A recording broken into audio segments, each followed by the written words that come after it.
Hello and welcome to Supreme Commander Forged Alliance, getting started with Intel. So here we are on the infamous Setton's Clutch map, a very famous map that has been played many thousands of times for the course of Supreme Commander history. So today we're coming to it to talk about something that is very unique about Supreme Commander, and I think is one of the most fleshed out and deepest parts of the game, and that is the Intel system. Coming from other games where vision is really the only primary intel system in the game, I think you'll find that this is a very unique system, and it really does add a layer of depth, but also a layer of complexity at the same time. So in this episode of Supreme Commander Forged Alliance Getting Started, we're going to go into a little bit deeper dive of the intel system. To start off with, we're going to look at the different intel structures, starting with radar. So the first one we have here is the Tech 1 radar. And for demonstration purposes, I'll be using the UEF faction, but the intel systems for all of the factions are exactly the same. The only thing that might be different is the style of the way they look, their visual appearance, and there's also a few structures that are dependent, but all factions have access to the radar. So this is the Tech 1 radar for the UEF, this is Tech 2, and this is Tech 3 Omni radar. So we're going to go over a little bit more depth of what the Omni means later on in this video. But to start off with, we have the T1, and if I turn this on, you'll now see the vision, or I should say the radar radius, is represented by this blue line. So if I select it, you can see that everything within this area is seen on radar. Okay? And this will show up as gray squares. So until they're visually identified what units they are, they're just gray blips on the radar. So we'll demonstrate what that looks like in just a moment. Turn that one back off. This is the T2, dramatically increased range, as we can see, more than double. And then this is the T3, and it extends all the way out to here. So massive difference between T1, which is this one, and then T3, which is this one. We see a huge difference in radar. So obviously if you get an Omni up, that makes a big advantage. Also, these structures are actually upgradable as well. So I can click on this T1 and I can then click the Tech 2 upgrade or the Tech 3 upgrade. Now, interesting thing to note about the intel structures in this game, they do require a constant stream of power if they are turned on using this button. So right now this T1 radar is draining minus 20 power a second. If we lose power or power stall, then our radar will fail, and it will fail to show units as gray blips on the radar. The Tech 2 costs 150 power per second, and the T3 radar costs 2,000 power a second. So this is a huge power drain on your economy. So that's the radar structures. Now we're going to move on to sonar. Sonar is used to detect units that are in the water or submerged beneath it, such as submarines. Starting with the T1 radar, and again, these are all upgradable. This is the sonar range. It is represented by this green line. So pretty decent, but nothing great. T2, massively increased, and T3. It covers pretty much the majority of the Setton's south pond here. If you move it out to here, which the T3 is actually mobile, it also has a small torpedo launcher on the bottom, which does give it a little bit of an advantage, but don't expect it to hold up to any dedicated combat unit. This does drain 500 power per second. The T2 drains 100, and the T1 drains 10. So they are significantly cheaper than the radar, with the disadvantage of only detecting units that are in or beneath the water. Now radar, on the other hand, can detect anything that is above ground. It can also detect ships that are on the water, as well as planes flying in the air. Now we're also going to go over the scout planes, or the spy planes. We have a Tech 1 variant, which is very small. It is the Hummingbird for the UEF. And we have the SR-90 Blackbird spy plane T3 for UEF. The differences between these are obviously their cost, but as well as the range. So the Tech 1 scout plane does have a sonar radius on it, as well as a radar radius, and it is very cheap and very easy to acquire at the early stages of the game. The T3, on the other hand, is much faster. It moves much more quickly. It does not have sonar, so could be considered a disadvantage. However, it does have an Omni sensor. The advantage to Omni is that it actually allows you to see through stealth and cloaking, something that we're going to talk about a little bit later. So the radar range of this is also significantly bigger, and this plane also flies much faster. Faster, in fact, than most surface-to-air missile installations at the T-through stage, so you can use a few spy planes to spy on your opponent's base and get pretty comprehensive intel of what his base looks like and what his unit composition is. So definitely want to be utilizing these spy planes. They're quite cheap, very easy to use, and really good units for the game. Now we're going to get into some of the specialty intel units, starting with the Aeon factions. Eye of Rian Quantum Optics Facility. This unit is very unique in the game. You only get it at the T3 stage. It's very expensive, but it allows you to gain vision of any section of the map.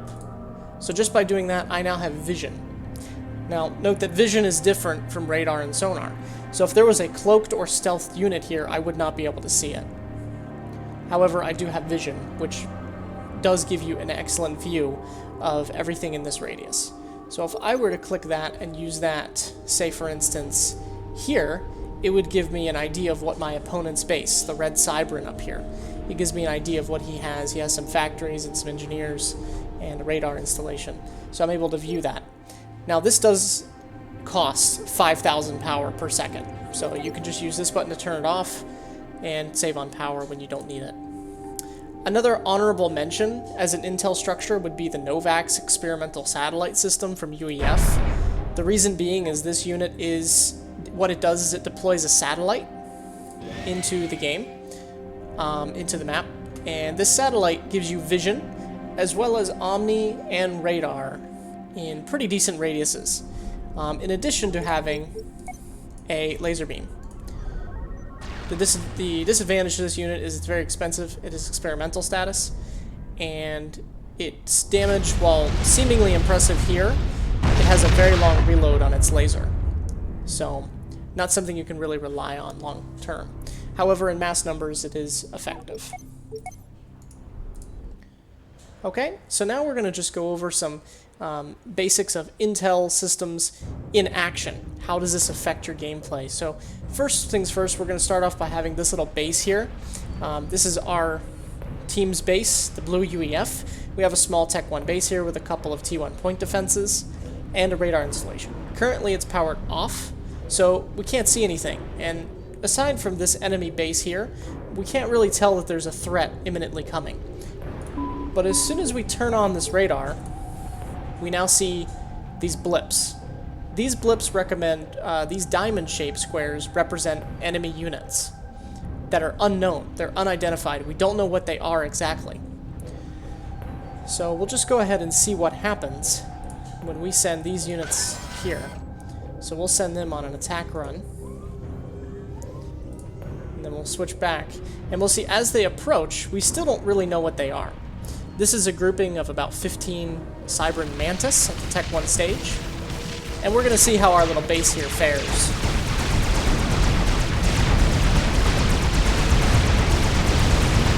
And we can see that they're doing some damage, but the point defense is cleaning up this battle fairly easily. Quite effectively, in fact. This is really not a significant threat to this small installation. Most of the units died, but the point defenses, factory, and radar are unaffected. Now, if we switch back to our opponent, we see now we have a different grouping of units, 10 Mantis and 5 Medusas, which are mobile light artillery. The advantage to having the mobile light artillery is that the mobile light artillery actually outranges the point defense. So what we're going to do here is we're going to just select these artillery, and we're going to target just the point defenses. And then we're going to see what happens. We're going to switch back to our view. We see our opponents coming. And right now we still don't know what these units are. They're just gray diamonds. So if you see this happening, you're getting attacked and outranged by artillery, what you can do is you can send a T1 scout plane like this, and what's going to happen is this scout plane is going to identify these units and find out what they are. So we see these artillery are making very short work of these installations, these Tech 1 point defense. So now we have identified these enemy targets, and now they show up as what they are. So this icon means artillery, this icon means assault bot. And now we see point defense is taken out. This base is now going to be destroyed. So this is a good example of why intel is so important. If the red Cybran didn't have radar, he wouldn't be able to see these units to fire at them. Conversely, if the UEF didn't have radar, he wouldn't be able to fire on him with these Tech 2 point defenses. So now we have a much stronger looking defensive line. We have multiple Tech 2 point defenses, Tech 1 point defenses, and Tech 2 tanks. This is a much more significant threat. Additionally, we also have these Tech 2 Clink Hammer artillery installations, which outrange a lot of things. So we're going to switch back to this view, and we see we have a pretty sizable attack force here that's queued up, and we're just going to send these to attack. We're going to see what happens when that happens. So we'll go back to Observer View. So in Observer View, we can see everything. We don't have any fog of war. And this attack force now includes Tech 2 mobile missile launchers, as well as Deceiver stealth units. So, remember before, we were able to see those gray blips? Well, if we turn our radar on, you can see our radar is on. It's draining power, but we're not seeing the enemy units. That's because within this enemy unit composition, there are 2 mobile stealth field systems. This is a massive advantage for the Cybran. It's something that you definitely want to pay attention to. So we can see our defenses here are quickly going to get overwhelmed by just a few units. However, if we make the mistake as Cybran of unfortunately getting our units just a little bit too close, see what happens. They got destroyed. Why did they get destroyed? Because they were in vision range. So these units were able to make visual confirmation of their targets. The same thing can happen in the naval theater. Over here, we have a group of ships, and within them they also have 2 C-1 18 Mermaids. These are 2 T-2 counterintelligence boats, again for Cybran. Cybran tends to rely the most on stealth of all of the factions. It's one of its main strengths. And if you're playing as Cybran, you definitely want to take advantage of its stealth functions on most of its, or on many of its units. So we can see here that from the Cybran's point of view, the UEF Navy looks immense. It looks like it outnumbers it 5-1. But if we switch back to Observer View, we can see that that is actually not the case at all. So what's happening here? Was our radar glitching? In fact, no. What was happening is that these Thunderhead-class frigates, they have a feature on them called jamming. What they actually do is they put spoof signatures. They put out spoof radar signatures to make it seem like there's a bigger army approaching than there really is. So this is an interesting feature. However, it does drain 5 power per second from the frigate. So if you have a large army of these, or a large fleet of these, then this is going to drain your power, at least to some degree. Okay, so now we've gone over that a little bit, some of the stealth advantages and disadvantages. But what about sonar and its effects as far as submarines are concerned? If we switch back to our UEF view, we go here, we turn on our sonar. We can say these units are completely invisible because they have that stealth field with them. However, if we switch back to the Cybran, turn the stealth field off, then we switch back to our UEF view, we can now identify these units, including the ones that are underwater. So this is the advantage that sonar gives us. It allows us to identify these Tech 1 attack submarines. So now what we're going to do is we're going to simulate an attack here If we were to move these units forward, because we know this UEF attack force is here, so we're going to move this force forward. We're going to see what happens from observer view.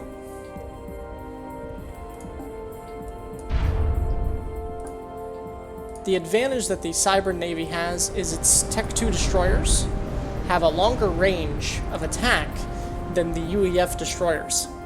However, to take advantage of this, you actually need radar. So currently, they don't have radar, so they're getting outranged. That's because this cruiser actually has radar on it as well.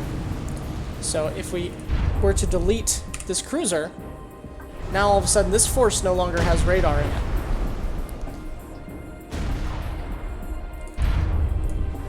And if we turn off our T3 sonar platform, these units completely disappear.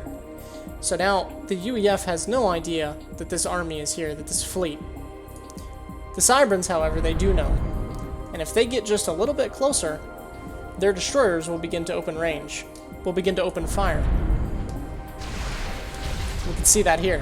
They're starting to open fire, but they're shooting at these spoof radar signatures. These units aren't really here. Not all of them.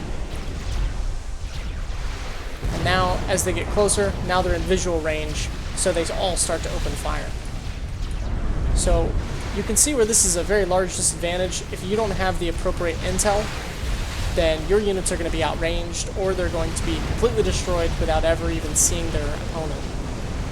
This is why intel and scouting is so important in Supreme Commander Forged Alliance. One other area in which this is so critical is in the Tech 3 artillery stage. As you can see here, we have Duke Tech 3 artillery. If we select him, we can see that his range is all the way out to this yellow line. He could shoot everything within this yellow line. But in order to do that, he needs targets. So if you don't have radar, and if you haven't scouted your opponent, then you won't know what to shoot at. Likewise, if your opponent has cloaking and stealth, such as the experimental spider bot known as the Monkey Lord from Cybran, this unit has a stealth field on it, as well as a sonar stealth field, making all of these units invisible. So that's why we can't see these units, but we can see the base.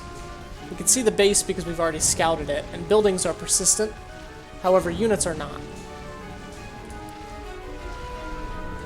Now the Cybran Commander does have an advantage when he's upgraded. He can get both the stealth field and the cloaking field, which gives him this hazed out blue look. He's actually immune. He cannot be seen by vision, radar,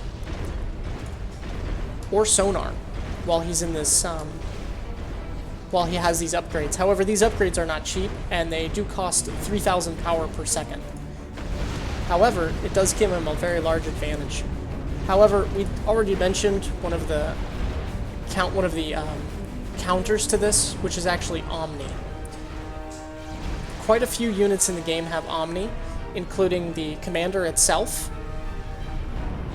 Support commanders as well also have Omni, in addition to the Tech 3 radar from all of the factions. So we're just going to demonstrate what would happen if an enemy Cybran commander managed to find his way into an enemy base and our hapless opponent didn't have any form of Omni radar. This is what would happen. He would be able to destroy with impunity everything in the area. And this is what we would see. If we were this opponent and we were getting destroyed by the Cybran commander, our T3 assault bots are being absolutely destroyed because we are not able to make radar, sonar, or visual confirmation of the target. We know he's there, but the game won't let us target him. So the solution is to turn on our Omni, and now all of a sudden we can see him. And now he's going to be targeted by everything our base has, and I don't think he's going to last very long.